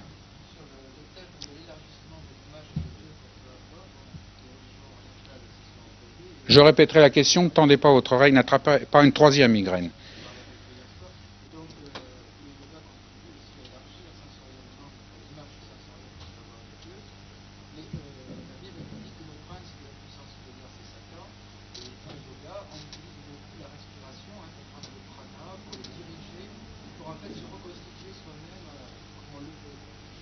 Bon, qu'est-ce que je pense du yoga qui est une technique pour saisir, pour élargir son image de Dieu, ne serait-ce que par l'exercice respiratoire spécial. Il y a toute une technique où on rentre dans une conception, une image, il faut le reconnaître, qui est beaucoup plus poussée. Et aussi, l'intervenant signale que dans la Bible, il est parlé du prince des puissances de l'air, le Satan. On a traduit Satan, mais c'est le Satan, c'est-à-dire l'esprit qui s'oppose au dessein divin, qui peut intervenir là-dedans et faire dériver les gens vers des pratiques qui les finissent par les détruire. Ça, notre histoire est peuplée de désastres de ce type. Alors, qu'est-ce que j'en pense? Ce que j'en pense, c'est qu'on touche là le problème du bien et du mal. Pas le bien et le mal comme réalité moraliste, mais le bien dans son sens le plus profond. C'est quoi? La première fois que ce mot a été utilisé d'une façon à l'échelle d'une civilisation, c'était la civilisation juive, c'était dans la révélation à travers Moïse, et on peut écouter ce qu'ils ont à nous dire. Et ils nous disent que le bien, c'est ce qui est conforme au dessein divin. Est-ce que je peux être dans le bien? Je ne peux l'être que si je connais le dessein divin. Or, j'ai appris ce soir que je suis limité non pas par la connaissance, je ne suis pas limité par seulement le corps, mais par mes images, et que quand je parle de dessein divin, je ne vois qu'une image du dessein divin. Et cette image varie suivant les religions. Certaines nous diront, le dessein, c'est d'amener toute chose à la perfection, les autres de sauver le monde. Je ne dis pas que c'est faux, mais c'est des images qui partent d'une réalité qu'on ne peut pas exprimer directement. Donc l'homme, ne pouvant pas connaître directement le dessein divin, est fatalement amené à se fourvoyer. À quel moment? Eh bien, quand quelqu'un va lui souffler dans l'oreille, finalement, tu sais, le dessein, c'est plutôt qu'à travers le yoga, tu découvres à quel point tu es valable, toute ta sensorialité, c'est ta réalité suprême, etc. Par exemple, il y en a d'autres. Il va écouter des voix trompeuses. Il ne va pas entendre des voix comme Jeanne d'Arc. Je ne voudrais faire aucune insulte à votre histoire française de Jeanne d'Arc. Elle a entendu des voix, c'est vrai, puisqu'elle l'a dit, mais je ne parle pas de ces voix-là. Je parle des idées que je me fais, et tellement les philosophies, les religions du monde sont tellement fructueuses dans ce domaine à produire des suggestions de cheminement pour atteindre Dieu. Et en fait, si je les suis, j'atteins une image de Dieu, mais pas la réalité de Dieu. Car je ne peux pas partir de mon être humain pour remonter à Dieu. Le passage que je vous ai lu tout à l'heure, ils seront tous enseignés de Dieu, et suivi par ce commentaire, personne n'a jamais vu Dieu. Il faut que Dieu vienne nous rencontrer pour qu'on commence à vivre. Et ce n'est pas au niveau sensoriel. Beaucoup connaissent, si vous voulez, entrent dans la vie de Dieu, sans même l'avoir perçu encore au niveau cérébral, au niveau émotionnel. Ils ne le savent pas. Et un jour, ça atteint leur cérébral, leur émotionnel. Ils peuvent en parler, ils ont ressenti quelque chose, mais ce n'est pas à ce moment-là que ça a commencé. Ça a commencé bien avant. Parce que sur la croix, tout a été fait pour que ça se produise dans notre vie. Il n'y a rien à ajouter, rien à retrancher, tout est là. Donc, l'esprit de mensonge va dévier l'homme, puisqu'il est prisonnier de ses images, va lui proposer d'autres images plus alléchantes. Et l'homme va passer dans le mal. C'est quoi le mal alors? L'antithèse du bien, c'est quoi? Eh bien, le mal, c'est pas ce qui s'oppose au bien, bien que ça finit par se faire cela. Le mal, c'est ce qui a l'apparence du bien, mais qui en renie la force, qui en renie l'essence. Ça veut dire que l'homme va se dire, moi j'ai trouvé la religion qui me convient. Et vous, vos idées de Dieu, Vous les chrétiens ou vous tant les autres, ça ne m'intéresse pas. Moi j'ai mon idée, j'ai ma religion, ça peut être celle du porte-monnaie, aussi bas que ça, mais c'est souvent le cas dans le monde matérialiste où nous sommes. J'ai mon idée de ce qui est valable dans la vie et c'est tout. Il croit qu'il fait le bien, il s'est dit, je me suis assorti la philosophie qui me convient. Il croit qu'il est dans le bien, en fait il n'est que dans l'apparence du bien, puisqu'une image n'est qu'une apparence, mais il est complètement à côté. Il n'est pas dans la réalité du bien. Donc il faut que l'homme sorte de cela. Alors, si l'homme ne s'en sort pas, ça peut aller très loin, cette déviation, et il peut finir complètement lié dans ces images, il ne pourra rien faire, parce qu'il est comme envoûté par une puissance qui l'y maintient. Il veut s'en dégager et il n'y arrive pas. C'est ça le drame qui peut se trouver au bout de la rue, si j'ose dire. Mais la croix a déjà tout fait pour briser. Et l'un des aspects de l'annonce du message de la bonne nouvelle, c'est de dire, tu sais, toi qui es enchaîné, parce que par moments on a de la lucidité, on se dit, je réalise dans ma vie que je suis enchaîné. Tu sais que tu as déjà été délivré. C'est fait une fois pour toutes. Ça veut dire, si je prends l'exemple d'un chèque, d'un chéquier, d'un compte en banque, c'est comme si vous, par exemple, je ne veux pas tirer un exemple idiot, mais supposons que vous soyez un pauvre clochard. C'est comme si moi j'arrive, et sans que vous le sachiez tout de suite, je vous ouvre un compte en banque, je vous demande votre nom, votre adresse, vous n'avez pas, vous êtes sans domicile, ça fait rien, je vous ouvre un compte en banque, et j'y mets dessus des millions et des millions de francs. Et puis un jour, quelqu'un vient vous dire, mais tu sais, t'es riche, tu ne le savais pas? Non, non. Mais si, il y a un tel, il t'a ouvert un compte en banque, il a mis des millions dessus. Et puis non seulement il a fait ça, mais il a préparé un chéquier, il a même le stylo. Si tu signes, si tu te donnes un chèque par exemple de 10 000 francs, tu as un besoin tout de suite, tu le signes, tu vas le porter à la banque, tu vas voir. C'est ça l'œuvre de la croix. C'est déjà fait. Tout ce qu'il compte, tout ce qu'il demande, c'est notre signature. Je suis d'accord, c'est ça que ça veut dire la signature. Je suis d'accord pour tirer l'argent qui a été mis à mon compte. Alors, souvent, celui qui est prisonnier, il sait qu'il a un chèque, mais il est comme lié, il ne peut même pas le prendre. Il ne peut même pas prendre le stylo pour le signer. Et à ce moment-là, celui qui annonce que tout a été fait, il peut en même temps proclamer que la puissance qui l'empêche de prendre ce chèque, si j'ose dire, pour rester fidèle à l'image que je donne, a déjà été brisée. Et parce qu'il le proclame au nom de celui qui l'a brisé, au nom de Jésus, eh bien, il peut voir qu'effectivement, cette puissance s'en va. Et la personne s'empare du salut. C'est ça, l'extraordinaire du message de l'Évangile. Une autre question? Oui.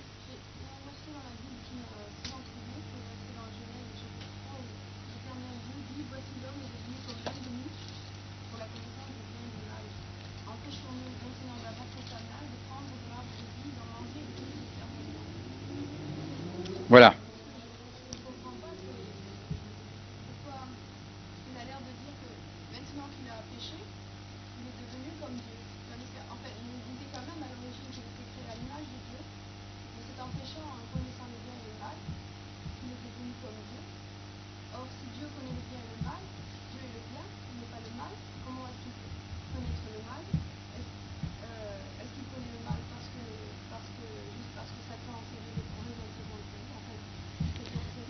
Voilà.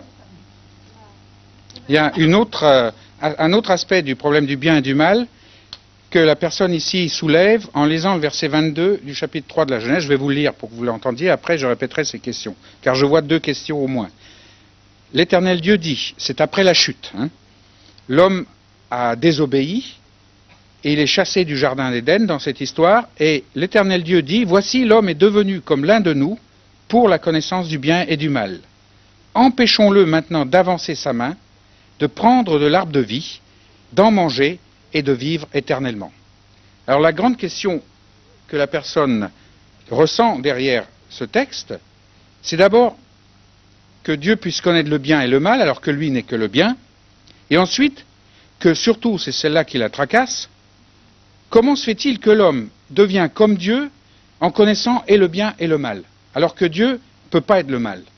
Il n'y a pas une contradiction là-dedans? Voilà la confusion dans laquelle l'intervenant se trouve, et j'aimerais vous éclairer là-dessus. Ce n'est pas mon éclairage, j'essaye simplement de projeter une lumière, un peu comme un miroir. L'homme est devenu comme comme l'un de nous, pour commencer. Il n'a pas dit il est devenu l'un de nous. Car le but de Dieu, c'est pas que nous devenions comme Dieu. Rappelez-vous, le mensonge de Satan, vous serez comme des dieux. Or, la destinée de l'homme, c'est de devenir Dieu, dans une union totale à Dieu en Christ.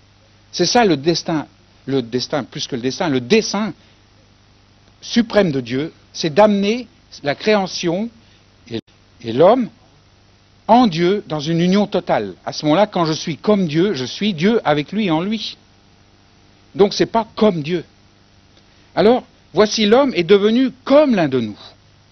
Et c'est Solzhenitsyn que je citerai. Ça vous dit quelque chose? Un écrivain russe célèbre, Alexandre Issayevitch. Et il a dit ceci. Il a dit à partir du moment où l'homme, par une décision personnelle, a laissé entrer le mensonge dans sa vie, dans l'univers, donc dans sa vie. Et comme il dit, il n'y a pas de mal dans l'univers en tant que tel qui se voyage, qui se balade. Le mal n'apparaît qu'au moment où l'homme fait la mauvaise décision. Et il a dit, il a cité les goulags, en montrant jusqu'où la perversion politique pouvait aller, parce que l'homme avait choisi le mensonge du marxisme. Bon. Donc, il dit, c'est à partir de ce moment-là que l'homme non seulement fait entrer le mal, et le mal, l'essence du mal, c'est quoi? C'est le mensonge. C'est de déguiser quelque chose qui n'est pas conforme au dessein divin en quelque chose qui l'est. Donc, de ce fait, l'homme entre dans le mensonge, et l'un des aspects de ce mensonge, c'est de se voir le Dieu de l'univers. Couronné de gloire, c'est l'être suprême dans l'univers, c'est lui. Il n'y a pas plus grand que l'homme. Et d'ailleurs, souvent dans beaucoup d'aspects de la philosophie de cette fin de siècle, il y a cette force magnétique, littéralement, cette fascination de l'homme dépassant ses limites. On réalise que maintenant, pour que l'homme devienne plus grand que ce qu'il est, il faut qu'il découvre plus de puissance cérébrale encore. On croit que c'est ça le surhomme. On parle de surhomme. Donc, faire un homme qui domine toutes ces conditions, qui résolve ses problèmes, à ce moment-là, on pourra complètement se passer de Dieu. C'est exactement ce que je veux. Bon. Alors, c'est en cela qu'il est devenu comme un Dieu, ça ressemble. C'est une image de Dieu, mais tellement faussée. Ça, c'est déjà une chose. Pour la connaissance du bien et du mal. C'est une connaissance qui est une véritable bombe à retardement, cette connaissance. Parce que l'homme connaît à la fois le bien et le mal, non pas d'une façon totale comme Dieu, on va voir ce que c'est la connaissance de Dieu par rapport à celle de l'homme, mais il est prisonnier de cette dualité. C'est comme une feuille de papier, l'un côté c'est le bien et l'autre c'est le mal. Vous ne pouvez pas les séparer. Car le fruit de cet arbre était un fruit unique qui contenait le bien et le mal. À chaque fois que l'homme fait un mouvement dans la direction du bien, il invente, il fait une invention, il découvre aussi, grâce à cette invention, comment se détruire. C'est un exemple au niveau scientifique que je tire de ma profession. Mais partout, non seulement il découvre quelque chose qui sera un pas positif, mais en même temps il découvre ce qui peut le détruire, dans le même événement. Donc il a une connaissance du bien et du mal qui le domine. Et toujours, à chaque fois qu'il veut faire le bien, et c'est le mal qui finit par triompher. Même si le bien triomphe pour un temps. Voilà ce qui se passe. Alors dans ces conditions, l'homme donc se croit un Dieu, connaît le bien et le mal en étant terrassé par la suprématie, la tyrannie que ça exerce sur lui. C'est quoi la connaissance de Dieu, elle, du bien et du mal? Lui, il sait son dessein, mais il sait aussi ce qui a l'apparence, mais qui en fait s'oppose. L'homme ne le sait pas. Chapitre 5 des Hébreux, du livre des Hébreux, vous verrez qu'il est dit que simplement c'est celui qui, étant né d'en haut, comme on le disait hier, car ce brisement amène une naissance qui n'est pas une nouvelle naissance en ce sens, c'est une naissance en nouveauté de vie, il entre dans une vie qui ne s'arrête pas. À ce moment-là, il grandit et il commence de plus en plus à discerner ce qui est réellement le dessein divin de ce qui en a l'apparence mais qui ne l'est pas. Pourquoi? Ce n'est pas son cerveau qui travaille nécessairement. C'est parce qu'il est enfin habité de la vie de Dieu et c'est la connaissance que Dieu a du bien et du mal qui devient la sienne. Et non seulement il a cette connaissance, mais il peut triompher du mal, car ce mal a été vaincu sur la histoire depuis le début, pas sous la forme de deux planches à 90 degrés. L'homme comme j'ai dit, quand j'ai dit que le grain de blé possède en lui tous les éléments qui vont le faire grandir en épi, il a aussi tous les éléments qui vont le faire mourir, qui vont donc le décomposer. Vous savez que notre corps, c'est pareil. Je m'excuse de prendre une image macabre.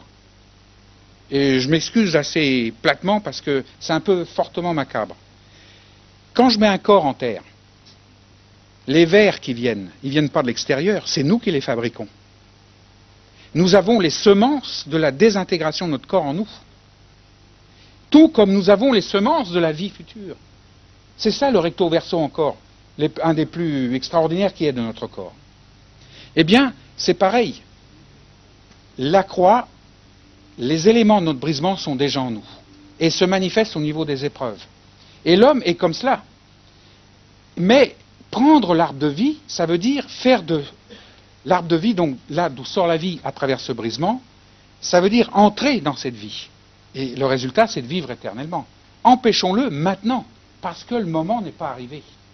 Quand la croix va se révéler, c'est bien plus tard. Mais certains vivent un brisement avant la croix. D'autres le vivent peut-être après la croix, mais sans le connaître. Mais ce processus est en action dans toutes les vies. Et le pire des brisements que nous puissions connaître, c'est lorsque nous faisons face à la mort. Toutes nos illusions s'écroulent dans les dernières secondes qui précèdent notre départ. Et alors, l'homme a cette faculté de se saisir. Ça existe, c'est ça que j'appelle la foi. La foi, c'est se saisir de quelque chose. De se saisir de la vie éternelle, mais le moment n'est pas arrivé. Donc, il en est empêché. Vous voyez? Alors, maintenant, je ne vais pas répéter, mais si vous mettez tout ça ensemble, ça vous donne un éclairage, ce verset. Encore une question, peut-être, avant qu'on arrête, une dernière, hein? Oui, ou...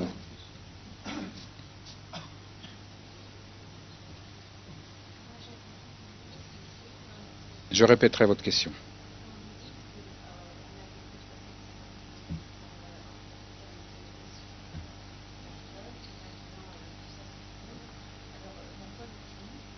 Voilà, alors, dans ce virage impressionnant que nous vivons, où la preuve ne correspond qu'à une satisfaction cérébrale, des images qui collent avec ce qu'on en attendait, etc. Car même quand je prédis un événement et qu'il arrive comme cela, je ne peux le dire que quand j'observe. Et je peux dire que j'observe que parce que, et que je le vois, que parce que le signal se déclenche dans ma tête. Si d'un seul coup, ma faculté de réfléchir est coupée à ce moment-là, je ne peux même pas prouver que ce que j'avais prédit est correct. Mais supposons que ça ne se passe pas, donc j'obtiens une autre image, les trois superposent, j'ai dit, j'ai prouvé, j'ai prédit, c'était correct. Maintenant, on dit, ça nous fait entrer dans aucune réalité. C'est simplement au niveau cérébral. Alors, mais si tout s'écroule, dit la personne ici au premier rang, où est-ce qu'on va? C'est une question très intéressante parce que nous avons là tous les éléments de ce que j'appelle une révolution culturelle. Nous allons en vivre une, elle a déjà commencé. Je vous signale tout de suite, ce n'est pas une révolution culturelle à la chinoise. Il ne va pas avoir des gens condamnés, pendus, exécutés, coupés en morceaux, humiliés. C'est beaucoup plus subtil. Cette révolution culturelle, ça veut dire tout ce sur quoi notre culture était basée, c'est surtout un des bastions de l'Europe occidentale, la raison. Cette culture va être remplacée par autre chose. Quoi sera cette culture? Une culture que j'appelle spiritualiste.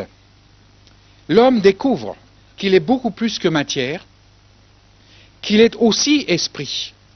Et jusqu'à Descartes, on le croyait d'une façon obscure, ou même obscurantiste, mais Descartes a divorcé la matière de l'esprit. Il a dit tout n'est que matière, et finalement, cette matière suprême, c'est mon cerveau, qui me donne conscience de la matière qui m'entoure et dont je fais partie, et c'est ça la réalité. L'esprit, c'est juste des vues qui n'ont aucune réalité. Il a divorcé les deux. Ce qui revient maintenant, c'est la synthèse se refait à nouveau. Ça va nous conduire dans une, comme j'ai dit tout à l'heure, une fin spirituelle énorme, et en même temps, on va avaler des images qui nous seront fourvoyées, amenées par toutes sortes de gourous, de nouveaux prêtres, de nouvelles religions, peut-être d'apôtres du New Age. Ça va venir, c'est déjà démarré. L'horoscope, la magie noire, la devinerie, ça y est, on se jette là-dedans, on essaye. Et malheureusement, on arrive à des images qui, si elles nous impressionnent, nous excitent sur le moment, ne nous satisfont pas. On se retrouve de nouveau dans le vide, mais cette fois-ci, il est béant. Où va-t-on? On va vers cet état-là. Attendons-nous à de grandes secousses au niveau de la planète, comme résultat. Car quand il y a frustration, sans réponse à la fin, FAIM, que nous avons, ça se traduit par de la violence, ça se traduit par toutes sortes de déviations, mais sur une échelle qui, cette fois-ci, ne sera plus du tout contrôlable. Si déjà l'homme a du mal à contrôler sa civilisation au niveau matériel, l'inflation, elle s'arrête, elle repart, et puis finalement on s'aperçoit que ce n'est pas l'inflation qui traduit, c'est pas l'inflation basse qui traduit la santé économique, c'est autre chose. Si on a du mal à maîtriser tout cela, qu'est-ce que ça sera le jour où la faim spirituelle non assouvie, à la fin du cheminement, va dégager, va plutôt engager une violence dans notre planète comme on n'a jamais connu. Et toutes sortes de frustrations. Mais, comme j'ai dit, tout est recto verso. En même temps, et c'est là où on va, en même temps, il va avoir enfin le réveil, la renaissance de la foi, à une échelle comme on n'a jamais connue. Au niveau de la jeunesse, à l'extérieur, dans nos églises, un retour, non pas à des doctrines, non pas nécessairement à un œcuménisme, mais à celui qui nous unit, à Christ. Un retour dans la repentance, c'est-à-dire une confession, comme dans ce brisement, il y aura un brisement à grande échelle de tous ces murs qu'on a construits avec nos doctrines. Il n'est pas interdit de parler de Dieu au niveau de la théologie, du dogme, de la doctrine. Mais on en a fait des murailles, on a dit Dieu c'est ça. On l'a enfermé dans ces bâtiments théologiques et autres, et ça a vidé nos églises de leur vie. Ce à quoi on va assister, c'est l'écroulement de ces barrières. Une vie nouvelle va entrer à grande échelle dans l'Église. Elle va rayonner de nouveau la puissance de Dieu dans le monde d'une façon comme on n'a jamais connue. Vous voyez, c'est ça, vers ça que l'on va. Et pour moi, là où le mal abonde, et il va abonder comme on n'a peut-être jamais connu, rappelez-vous que la grâce toujours surabonde. Elle est toujours supérieure. Alors on va vers des temps excitants, même s'ils sont terrifiants. Vous voyez ?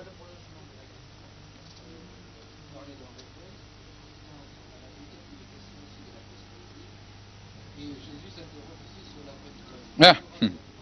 Alors, ici, s'il y a un grand réveil, Jésus parle aussi de l'apostasie, et quand il reviendra, trouvera-t-il encore la foi sur la terre? Bon, ça a été le thème d'une rencontre en 4 jours à Dijon, il y a un mois. Je ne vais pas vous faire l'histoire, parce qu'on y sera encore dimanche. Mais voici ce qui a été découvert en essence. L'apostasie, oui, parce que l'apostasie, c'est aussi, au niveau de ceux qui croient, une tentation encore plus grande de se construire leur petite secte, etc., un tas de choses, qui prendra une grande échelle. Ça va dans le sens d'une fin non assouvie, car même les doctrines religieuses n'assouvissent pas, ne retirent pas la fin spirituelle. C'est simplement la vie éternelle en nous qui nous satisfait, parce qu'on est fait pour la vie éternelle. C'est pour cela. Mais il y aura aussi la question de Jésus, lorsqu'il reviendra, trouvera-t-il encore la foi sur la terre? Alors ce qu'on a découvert, c'est que Jésus ne posait pas la question d'un air de dire. Une affirmation, souvent, pour la rendre polie, on la met sous une forme interrogative. L'affirmation, quand Jésus reviendra, il ne trouvera plus de foi sur la terre. Alors, pour pas que ce soit trop brutal, on va dire sous la forme interrogative, quand Jésus reviendra, trouvera-t-il encore la foi sur la terre? Eh bien, on a découvert que ce n'est pas ça du tout. Il pose cette question pour nous interpeller. En nous disant, si vous continuez, et vous connaissez le récit qui précède cette affirmation, de ces gens qui insistent, et à force d'insister, ils pensent que c'est parce qu'ils ont insisté qu'ils ont obtenu, la veuve, le juge unique. Après, il parle des élus qui prient jour et nuit, et auxquels Dieu répond, et à ce moment-là, il pose la question. Et il dit ceci, parce qu'il faut non seulement lire dans les lignes, mais entre les lignes. Il dit la chose de bon sens, mais absolument de bon sens, terre à terre, suivante. Puisque c'est toi qui as posé la question du compte chèque, non, c'est moi qui ai répondu par le compte chèque, ben je vais répondre dans la même ligne. Suppose que cet ami vienne te dire, tu es riche, t'as qu'à signer le chèque, voilà le chéquier et le crayon, et tu dis, moi je crois pas ça. J'y crois pas. Mais va donc signer. Et toi tu continues à dire, j'y crois pas.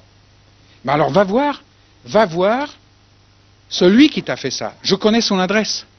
Et puis il t'emmène voir celui qui t'a enrichi. Et tu lui dis, mais vous me dites que vous m'avez rendu riche, montrez-moi que je suis riche, prouvez-moi que je suis riche. Et l'autre te dit, mais j'ai tout fait pour ça. Mais tu as tout pleinement, j'ai tout fait pour ça. Et vous continuez à lui demander, parce qu'une fois que vous avez tourné le dos, vous repartez, puis vous n'êtes plus sûr, vite, vous revenez et dites, c'est sûr? Eh bien, c'est comme ça que l'on prie. Les élus qui prient jour et nuit, ce sont des gens qui ne sont pas sûrs qu'ils ont tout en Christ. Car quand on est sûr, on ne prie pas jour et nuit. Si on insiste, c'est parce qu'on n'en est pas très sûr. On a l'impression qu'à force d'insister, celui qui est sourd là-haut finira par nous écouter. Mais oui, c'est à ça qu'on ramène Dieu. Alors il dit finalement, Si tu as la foi, c'est pas pour cela que tu pries. C'est pas quémander quelque chose jour et nuit. C'est pas ça la prière. Prier sans cesse, c'est une communion comme dans une respiration. Je suis en contact avec mon environnement par cet air que j'injecte, l'oxygène, et ces déchets que je rejette. Eh bien la prière c'est ça. Je reçois l'énergie divine et en même temps je rejette, je confesse devant lui mes faiblesses. C'est ça la prière. Mais je sais qu'en lui, j'ai tout pleinement en Christ, dans la mesure où ma prière est conduite par l'Esprit. C'est ça la foi. Si je ne l'ai pas, je vais insister jour et nuit jusqu'à ce que j'obtienne. Et quand je l'ai obtenu, j'ai cru que c'est parce que j'avais insisté.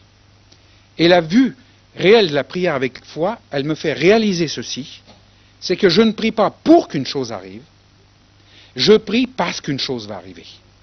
Parce que Dieu, dans la chose qu'il va accomplir, a besoin de ma prière, ne serait-ce que pour que je prenne conscience par la foi que j'ai tout pleinement en lui. Il a besoin de ça. Mais cette prière ne va pas amener l'événement, elle va s'intégrer dans un événement qui arrive. Voilà ce qu'on a découvert. Alors, c'est cette fois-là, Jésus se dit, si vous continuez comme ça, si l'Église continue à prier comme ça, est-ce qu'il y en aura finalement? Elle nous interpelle, il ne dit pas il n'y en aura pas. Il dit, si vous continuez comme ça, c'est ce qui va arriver. Mais moi, je crois qu'il va y avoir un réveil tel qu'on va redécouvrir la foi. Cet homme, délivré de sa cécité, lui dit, crois-tu au Fils de Dieu? Il répondit, et qui est-il, Seigneur, afin que je croie en lui? Tu l'as vu, lui dit Jésus, c'est celui qui te parle. Et il dit, je crois, Seigneur. Ma conclusion, c'est que ce soir, malgré les apparences, dans le fond des cœurs, certains, ici j'en suis persuadé, je ne sais pas qui, mais je suis persuadé, sont dans cette rencontre. Ils ont cherché, leurs yeux sont ouverts à travers ce qu'ils ont vécu, et d'un seul coup ils voient celui qui est le sens de toute chose. Et je m'adresse en particulier à eux et à ceux qui vont faire cette rencontre par la suite, en vous disant ceci, eh bien, cette rencontre est inévitable dans notre vie. Tôt ou tard, elle se fera, pour certains, ce soir. Et la question est posée, crois-tu? Et vous allez être surpris de voir avec quelle facilité je peux répondre. Parce que cette fois-ci, vous allez pouvoir dire je crois, non pas par un effort supérieur, ultime de votre imagination, mais parce qu'il vous sera donné de croire. C'est encore un cadeau de Dieu. Et votre vie en sera transformée.